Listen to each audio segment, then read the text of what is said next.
ഭാര്യയും ഭർത്താവും തമ്മിലുള്ള വഴക്ക് ഒത്തുതീർപ്പാകുന്നത് വലിയ കാര്യമൊന്നുമല്ല, ഡെയിലി നടക്കുന്നതാണ്. ഇനിയും വഴക്കുണ്ടാകും, ഇനിയും ഒത്തുതീർപ്പാകും.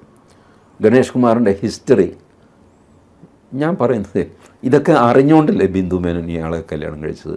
പിന്നെ ഇനിയിപ്പോൾ എന്ത് പരാതിയാണ്? ഇങ്ങനെ ചെയ്യുന്ന ആളാണെന്ന് പണ്ട് ഇദ്ദേഹത്തിൻ്റെ ആദ്യ ഭാര്യ പറയുന്നുണ്ട്. അവരെ തല്ലിയ കാര്യം പറയുന്നു, അവർ ബാൻഡേഡിട്ട് സംസാരിക്കുന്നുണ്ട്. ഇതിൻ്റെ വീഡിയോ ഉണ്ട്, നാട്ടുകാർ മുഴുവൻ കണ്ടതാണ്. അന്ന് തന്നെ ഇതെല്ലാം കൂടെ ചെളിയും കുളവുമായിട്ട് ഗണേഷ് കുമാർ രാജിവെച്ചതാണ്.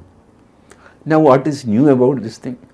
ശരി, വെൻ യു ഡിഡ് ദാറ്റ്, നിങ്ങൾ ഒത്തുതീർപ്പാക്കി, ശരി. ബട്ട് പോലീസിന് കേസ് ഒത്തുതീർപ്പാക്കാൻ പാടില്ല, അവർ കേസ് രജിസ്റ്റർ ചെയ്ത് തന്നെ വേണം. ഇനി ഗണേഷ് കുമാർ രാജിവെക്കണോ എന്നുള്ള ചോദ്യം, in the fitness of things അങ്ങനെ രാജിവെക്കുന്നതാണ് നല്ലത്. നിയമപരമായിട്ട് രാജിവെക്കേണ്ട കാര്യമൊന്നുമില്ല.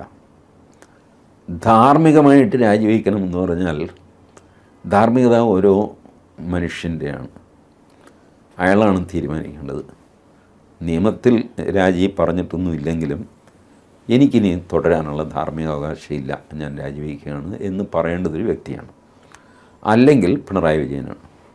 ഈ കേസിൽ പിണറായി വിജയൻ അത് പറയണം. കാരണം പിണറായി വിജയൻ ശശീന്ദ്രനെ രാജിവെപ്പിച്ച ആളാണ്. എന്തിനായിരുന്നു? പൂച്ചക്കുട്ടി ഒരു വോയിസ് ക്ലിപ്പ് പുറത്താണ്. അത് ശശീന്ദ്രൻ്റെ ആണോ അല്ലയോ എന്ന് ഇന്നും ഉറപ്പില്ല. ഒരന്വേഷണം നടന്നിട്ടില്ല. ശശീന്ദ്രൻ ഇമ്മീഡിയറ്റ് രാജി കൊടുത്തു, അതോ വാങ്ങിയതോ? He did that. കുറച്ചു കാലം കഴിഞ്ഞപ്പോൾ പൂച്ച പോലെ ശശീന്ദ്രൻ വീണ്ടും മന്ത്രിയായി.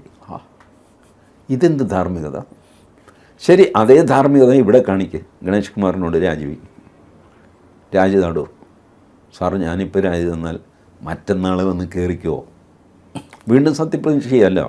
തെരഞ്ഞെടുപ്പൊക്കെ ഇനി വരുന്നില്ലേ ഉള്ളൂ. അപ്പോഴും മുഖ്യമന്ത്രിയുടെ പ്രിവിലേജസ്, പവേഴ്സ് എല്ലാം അങ്ങേരുടെ കയ്യിലുണ്ട്. ഗണേഷ് കുമാറിനെ കൊണ്ട് ഇന്ന് രാജിവെപ്പിക്കുക, മറ്റന്നാളെ തിരിച്ച്. ഏതായാലും അധമന്മാരുടെ ഒരു വൃത്തികെട്ട മന്ത്രിസഭയായി കഴിഞ്ഞു. ഇതിൽ നടക്കാത്ത കൊളകാഴിയൊന്നുമില്ല. അതുകൊണ്ട് പേരിന് ഒന്ന് ഗണേഷ് കുമാറിനോട് രാജിവെക്കാൻ പറയുക, 2 ദിവസം കഴിഞ്ഞ് തിരിച്ച് മന്ത്രിയാവാൻ പറയും. ആകെ എന്താ, ഗണേഷ് കുമാർ നടത്താൻ പോകുന്ന ചില ഉദ്ഘാടനങ്ങൾ മുടങ്ങിപ്പോകും, ഇത്രയല്ലേ ഉള്ളൂ. ഇവർ ഉദ്ഘാടിച്ചിട്ട് കാര്യമൊന്നുമില്ല, ഇതൊന്നും നടക്കാൻ പോകുന്ന കാര്യമില്ല.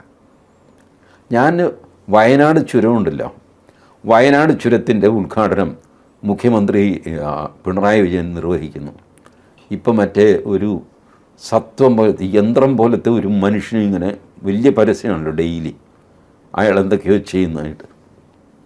ഇത് കണ്ടപ്പോൾ ഞാൻ എൻ്റെ വായിച്ചത്ത് ഞാൻ വിചാരിച്ചു, വയനാട് ചുരം പണിഞ്ഞ് തീർന്നു. അതിൽ ഇതൊക്കെയുണ്ട്: സമയലാഭം 1.5 മണിക്കൂർ, ദൂരലാഭം 20 കിലോമീറ്റർ, അത് ഇതൊക്കെ എഴുതിയിട്ടുണ്ട്. ഞാൻ വിചാരിച്ചു അടിപൊളി. പിന്നെ ഈ ഉദ്ഘാടനം നേരിട്ട് ഞാൻ ടി വിയിൽ കണ്ടപ്പോഴാണ് ആദ്യത്തെ ഡൈനമിറ്റ് വെച്ച് പൊട്ടിക്കുന്നു. തുരങ്കം ഉണ്ടാക്കാൻ ഡൈനമിറ്റ് വയ്ക്കാനായിട്ട് ഈ മുഖ്യമന്ത്രി പോകണം.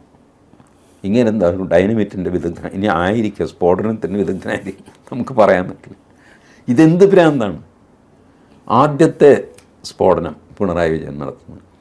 ഒരു മന്ത്രി ഒരു സ്ഫോടനം ഉദ്ഘാടനം ചെയ്യുക എന്നൊക്കെ പറഞ്ഞു കഴിഞ്ഞാൽ എന്തൊരു അധമകൃത്യമാണെന്ന് ആലോചിച്ച് നോക്കി. അതൊക്കെ എഞ്ചിനീയർമാർ, അതിന് ബന്ധപ്പെട്ട ആൾക്കാർ. ഈ ടണൽ തീർന്നു കഴിയുമ്പോൾ ഉദ്ഘാടനം നമുക്ക് മനസ്സിലാകും. ഈ ടണലിൻ്റെ ആദ്യത്തെ വെടി പൊട്ടിക്കാനായിട്ട് ഉദ്ഘാടനം എന്താണ്?